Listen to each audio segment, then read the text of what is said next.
হযরত বেলালের সে কালো মানুষ আর ওই যুগে ছিল না। ঠোঁট এইরকম মোটা, এইরকম নিচের দিকে ঝুলা করতে, মক্কা মদিনার কোন ছোট বাচ্চা যদি বেলালে দেখতো শিক্ষিত দিত। আবার তুতলা ছিল, আশহাদু আল্লা ইলাহা বলতে পারতো না, বলতো আশহাদু। সিনের বলতো কি সিন। সব লোক দিয়ে বললো, ইয়া রাসূলুল্লাহ, বেলালের আযান শুদ্ধ না। বেলাল আশহাদু বলতে পারে না, কি বলে? আশহাদু। মুয়াজ্জিন চেঞ্জ করেন। আল্লাহ রাসূল কয় না, ও পাগল আছে, আল্লাহর ধ্যানে থাকতে দাও, আর চেঞ্জ করার দরকার নেই। ব্যাক সাহাবীরা কয়, ওকে ভালো কারি, কি সুন্দর সুর, এটারে দেন। সবাই যখন রিকোয়েস্ট করছে, আল্লাহ রাসূল আর কিছু না কে, ঠিক আছে যাও আযান দিতে বলো। ফজরের আগে বেলালকে এশার নামাজের পর, বেলাল কালকা থেকে তুমি আর আযান দিও না, আযান দিব মুখ ভালো কারি।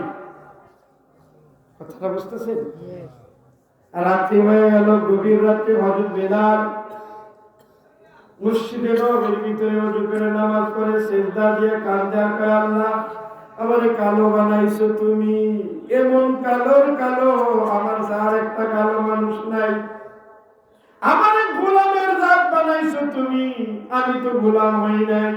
তোমার উপর আমার কোনো দুঃখ নাই, অভিমান নাই। আমারে তুতলা বানাইছো তুমি, আমি তো ইচ্ছা করে তুতলা বানাই, তোমার উপর কোনো অভিযোগ নাই আমার।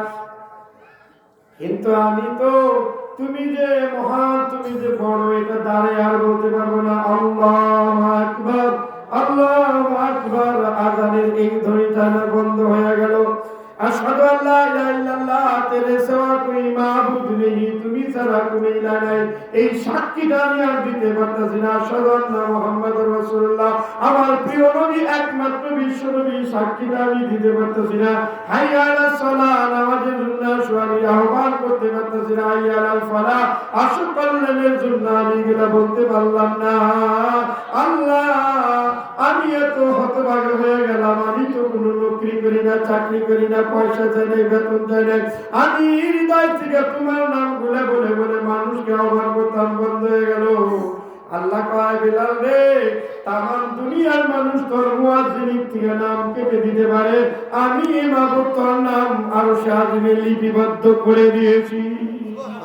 দুনিয়ার কোনো পরাশক্তি, দুনিয়ার কোনো শক্তি তোর মুয়াজ্জিনের থেকে নাম কাটাতে পারবে না।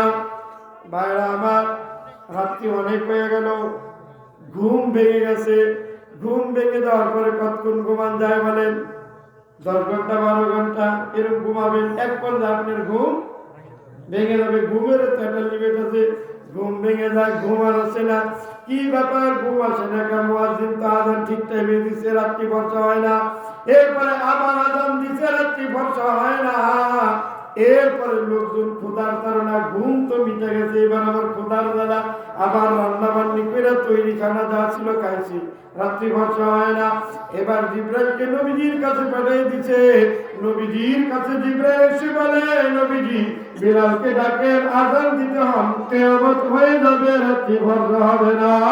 কারণ যে মুয়াজ্জিন আযান দিচ্ছে ওটা দুনিয়ার ভিতরে আছে, আর হযরতে বেলালের আযান আরশে আজিমে পৌঁছায়।